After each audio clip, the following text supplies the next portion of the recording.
बीच उपस्थित से और सुंदर सना से एक महादेव के महेशवाणी सुनू और यह आशा के संग जहाँ सबके निक लागत तो जरूर वहाँ से सुनो और केहन लागत तो लाइक कमेंट और शेयर जरूर करब और कमेंट्स कर जरूर बताए जहाँ सबके केहन लागत। धन्यवाद।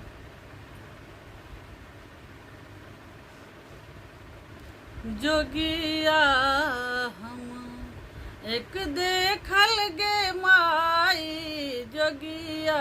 एक हम देखल गे माई, जोगिया एक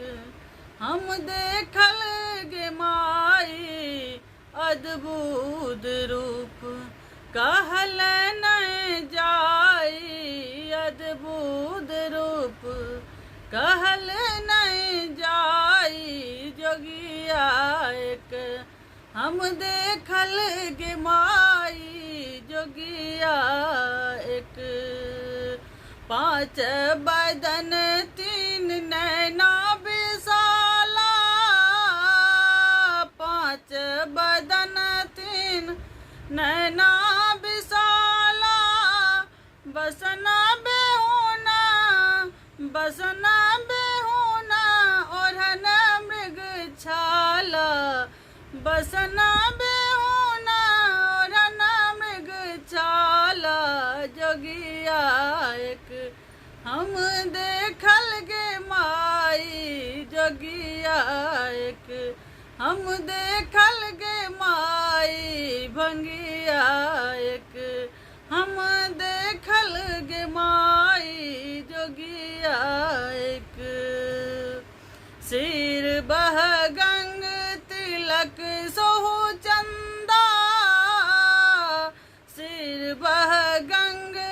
तिलक सोहु चंदा, देखी स्वरूप देखी स्वरूप मेटल दुख दंदा, जोगिया एक हम देखल गे माई, भंगिया एक हम देखल गे माई, जोगिया एक एही जोगिया में रतली भवानी, एही जोगिया में रतली भवानी, एही जोगिया में रतली भवानी, मन आनल बर मन आनल बर कौन गुण जानी, जोगिया एक हम देखल गे माई, भंगिया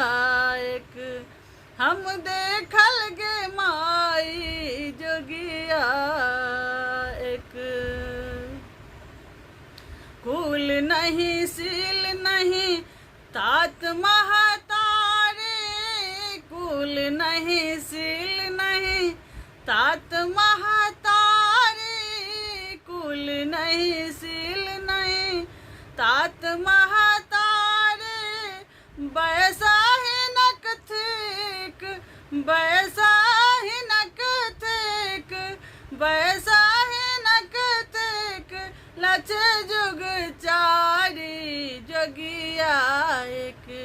हम देखल गे माई, भंगिया एक हम देखल गे माई, सुनुए मैनाइन विद्यापति बानी, सुनुए मैनाइन विद्यापति बानी, इहो जोगिया थिक इहो भंगिया थिक, इहो जोगिया थिक त्रिभुवन दानी, जोगिया एक हम देखल गे माई, भंगिया हम एक देखल गे माई, जोगिया एक हम देखल गे माई, जोगिया।